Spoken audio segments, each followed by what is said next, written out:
বাংলাদেশের রাজনৈতিক অঙ্গনে এক নীরব শক্তি হিসেবে উঠে আসছেন পীর সাহেব চরমোনাই, যার আনুষ্ঠানিক নাম মুফতি সৈয়দ রেজাউল করিম।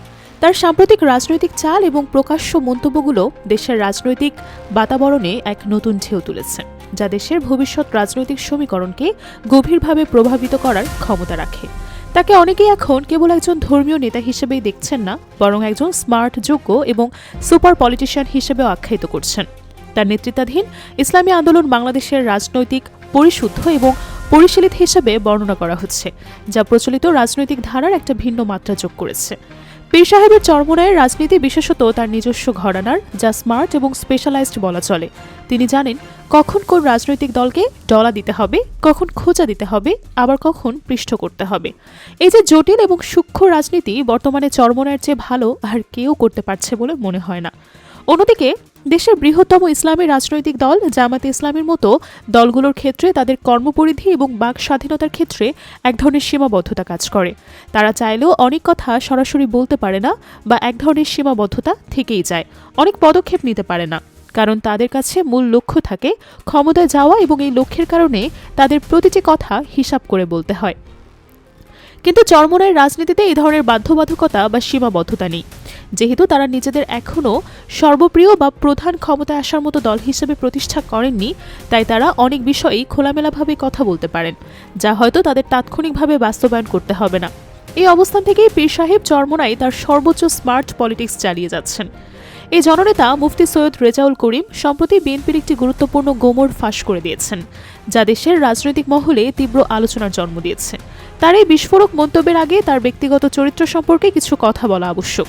তিনি একজন নির্লোভ, নিরহংকারী এবং অত্যন্ত সাদাসিধে পীর হিসেবে পরিচিত। দীর্ঘকাল ধরে যখন চরমোনাইয়ের রাজনৈতিক মতাদর্শ নিয়ে সমালোচনা হতো, তখন ব্যক্তিগতভাবে সৈয়দ রেজাউল করিমের সমালোচনা করার মতো কোনো উপাদান খুঁজে পাওয়া যায়নি। তার চেহারার মধ্যে, তার কথা বলার ভঙ্গিমায় এমন এক আকর্ষণ, এমন এক মায়া এবং এক অকৃত্রিম ভালোবাসা বিদ্যমান, যা সহজেই মানুষকে মুগ্ধ করে। তার ব্যক্তিত্বে কোনো কৃত্রিমতা নেই। তিনি পুরোপুরি অর্গানিক এবং ন্যাচারাল একজন নেতা, যিনি মুহূর্তের মধ্যে যে কোনো মানুষকে আপন করে নিতে পারেন। তার মধ্যে কোনো ভাব বা অহংকার দেখা যায় না। যে কোনো ব্যক্তি তার সান্নিধ্যে গেলে সহজেই মুগ্ধ হন। তার সরলতা এবং জনবান্ধব আচরণ, তার পোশাক পরিচ্ছদ থেকে শুরু করে তার প্রতিটি ক্ষেত্রে ফুটে ওঠে, যা সত্যি অসাধারণ। তার এক স্পর্শ, এক পিঠে হাত বুলানো বা সামান্য খোঁচা যেন মানুষকে এক অন্যরকম স্বস্তির অনুভূতি এনে দেয়। মনে হয় যেন তিনি কত দিনের পরিচিত। পীর সাহেব চরমোনাইয়ের রাজনীতি কেবল আল্লাহর সন্তুষ্টি লাভের জন্য পরিচালিত হয় বলে মনে করা হয়। একজন পীর এবং ইসলামী ধর্মীয় নেতা হিসেবে তার কোনো দুনিয়াবি লোভ নেই। এর প্রমাণ হলো তিনি সম্ভবত কোথাও নির্বাচনে অংশ নেবেন না, এমনকি ক্ষমতায় আসলে মন্ত্রিত্ব গ্রহণ করবেন না। তিনি পীর হিসেবেই থাকবেন, সকলের অভিভাবক হিসেবে নিজেকে প্রতিষ্ঠিত করবেন। এই গার্ডিয়ান অব অল বা সবার অভিভাবকত্বের রাজনীতি একটি অসাধারণ এবং অত্যন্ত স্মার্ট রাজনৈতিক কৌশল। যখন অন্যান্য দলের নেতারা নিজেদের দলীয় প্রধান, প্রধানমন্ত্রীর প্রার্থী বা এমপি প্রার্থী হিসেবে নিজেদেরকে উপস্থাপন করেন, সেখানে পীর সাহেব চরমোনাই কোনো ক্যান্ডিডেট নন, অথচ তিনি সবার বস হিসেবে কাজ করেন। এর চেয়ে বড় ক্ষমতার কি হতে পারে? আপনার সন্তান যদি বড় কিছু হয়, তাহলে বাবা হয়ে আপনার আর বড় কোনো পদপদবীর প্রয়োজন হয় না। সে সন্তানকে আপনি যা বলবেন সে সেটাই শুনবে।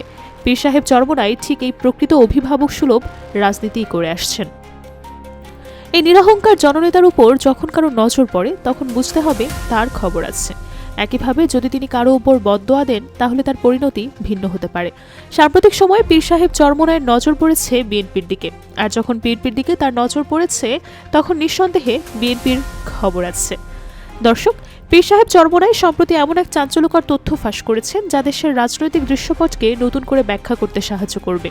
তার বক্তব্য অনুযায়ী যারা এতদিন নির্বাচন চেয়েছিল, তারাই এখন নির্বাচন পেছানোর ষড়যন্ত্র করছে। মুফতি সৈয়দ রেজাউল করিমের এই কথাগুলো এতদিন ধরে চলে আসা সব সন্দেহ এবং সংশয়কে যেন এক মুহূর্তেই উড়িয়ে দিয়েছে। যারা এতদিন আমার কথাকে গুরুত্ব দেননি, যারা বিশ্বাস করতে পারেননি যে বিএনপি নির্বাচন পেছাতে চায়, তারা এখন নিশ্চিন্তে এই কথা বিশ্বাস করতে পারেন, কারণ পীর সাহেব চরমোনাই নিজেই কথা বলেছেন। আমি ব্যক্তিগতভাবে বেশ কিছুদিন ধরেই বলে আসছিলাম যে বিএনপি আসলে নির্বাচন চায় না, তারা নির্বাচন পেছানোর পায়তারা করছে। অনেকে এটিকে গুরুত্ব দেননি, কিন্তু এখন এই বিষয়টি ধীরে ধীরে স্পষ্ট হচ্ছে। আর যখন পীর সাহেব চরমোনাই এই কথা বলেছেন, তখন তা বিশ্বাস করার যথেষ্ট কারণও রয়েছে। তাহলে প্রশ্ন হলো, বিএনপি কেন নির্বাচন চায় না? পীর সাহেব চরমোনাইয়ের ইঙ্গিত অনুসারে এর মূল কারণ হলো পরাজয়ের ভয়। বিএনপি সম্ভবত তাদের চোখের সামনে জামায়াত ইসলামের মতো দলগুলোর সম্ভাব্য বিজয় দেখতে পাচ্ছে, যা তারা সহ্য করতে পারছে না। তারা কি চায়? তাহলে তাদের লক্ষ্য কি? তারা এখন পেছনের দরজা দিয়ে 111 স্টাইলে ক্ষমতায় আসতে চায়। কিন্তু পীর সাহেব চরমোনাইয়ের মতো প্রভাবশালী ধর্মীয় নেতার নজর যখন কারো উপর পড়ে, তখন তাদের সেই পরিকল্পনাটা সফল হওয়াটাও কঠিন। দর্শক, এটা এখন স্পষ্ট যে বিএনপি নির্বাচন পেছানোর ষড়যন্ত্র করছে। পীর সাহেব চরমোনাইয়ের রেফারেন্স ব্যবহার করে এই তথ্যটি জনগণের কাছে পৌঁছে দিন যে বিএনপি নির্বাচন চায় না। কেন চায় না? পরাজয়ের ভয়। এর বাইরে আর কোনো কারণ নেই। আর যদি কোনো এক্সকিউজ বা অজুহাত খোঁজা হয়, তাহলে সেটা হবে অনিবার্য কারণ। এমনকি খালেদা জিয়ার আজকের এই অসুস্থতার জন্য তারেক রহমান এবং বিএনপিকেই দায়ী করা হচ্ছে। কিভাবে? তাকে ফুড পয়জনিং বা সেনাগঞ্জে পাঠানো হচ্ছে, যেখান থেকে তাকে ইনফরমেশন ইনফেকশন হচ্ছে। অন্যথায় তিনি হয়তো আরও কিছুদিন বাঁচতেন। ইসলামী আন্দোলন বাংলাদেশের আমির মুফতি সৈয়দ রেজাউল করিমের মন্তব্য অনুযায়ী, যারা এতদিন নির্বাচন চেয়েছিল তারাই এখন নির্বাচন পেছানোর ষড়যন্ত্র করছে। এই মন্তব্য কেবল রাজনৈতিক প্রেক্ষাপটে সীমাবদ্ধ না, এটি বিএনপির অতীত রাজনৈতিক অসঙ্গতিগুলোকেও তুলে ধরে। দর্শক, বুঝতেই পারছেন বিএনপি কোন মাইন্ডকে চিড়ে চ্যাপ্টা করে ফেলেছে। তাদের এই চাওয়া পাওয়ার মধ্যে কোনো স্থিরতা নেই। এটি যেন একটি ভাইরাসের মতো। এই ভাইরাসের অধীনে যে যায় সে নষ্ট হয়ে যায়, তাকে ধরে এইডসের মতো করে এইডসে ধরে এবং এক্সপায়ার্ড হয়ে যায়। মুফতি সৈয়দ রেজাউল করিম বলেন, দেশের মানুষ মিথ্যাবাদী, দুর্নীতিবাজ এবং অযোগ্য কাউকে আর ক্ষমতায় দেখতে চায় না। তাহলে মিথ্যাবাদী এবং দুর্নীতিবাজ কারা? আওয়ামী লীগ এবং বিএনপি। চরমোনাই পীর 2001 সাল থেকেই বলে আসছেন যে বিএনপিকে আর মানুষ ক্ষমতায় দেখতে চায় না এবং বিএনপি মিথ্যাবাদী ও দুর্নীতিবাজ। অতএব তাদের এই কথা বলার অধিকারও বেশি। তারা বিকল্প হিসেবে ইসলাম ও দেশপ্রেমিকদের ক্ষমতায় দেখতে চায়। এর অর্থ হলো, ইসলামের পক্ষে শক্তি বিএনপি নয়। বিএনপি যতই চিৎকার করুক, তারা মদিনার ইসলামে নেই। পীর সাহেব চরমোনাইয়ের মতে বিএনপি ইসলামের বিরুদ্ধে একটা শক্তি।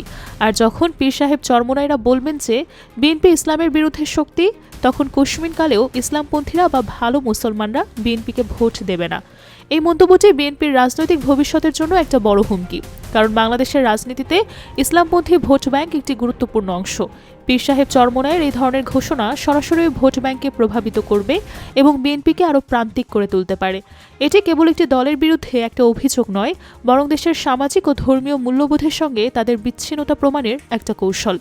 পীর সাহেব চরমোনাইয়ের রাজনীতিতে এই নতুন ধারার সূচনা, তার নির্লোভ এবং ক্যারিশমেটিক নেতৃত্ব এবং তার তীক্ষ্ণ রাজনৈতিক বিশ্লেষণ বাংলাদেশ রাজনীতিতে একটা নতুন মাত্রা যোগ করেছে। তার প্রতিটি মন্তব্য এখন গুরুত্বের সঙ্গে দেখা হচ্ছে, কারণ তিনি কেবল একটি ধর্মীয় গোষ্ঠীর নেতা নন। তিনি এমন একজন ব্যক্তিত্ব যিনি সাধারণ মানুষের হৃদয়ে স্থান করে নিয়েছেন এবং যার কথাগুলো দেশের রাজনীতিতে গভীর প্রভাব ফেলার ক্ষমতা রাখে। বিএনপিকে ঘিরে তার সাম্প্রতিক মন্তব্যগুলো দেশের রাজনীতিতে একটা নতুন বিতর্ক তৈরি করেছে এবং আগামী দিনের রাজনৈতিক গতিপথ নির্ধারণে এর ভূমিকা অনস্বীকার্য। এই সুপার পলিটিশিয়ানের চালগুলো বাংলাদেশের রাজনীতিতে কী ধরনের পরিবর্তন নিয়ে আসে, সেটাই এখন দেখার বিষয়।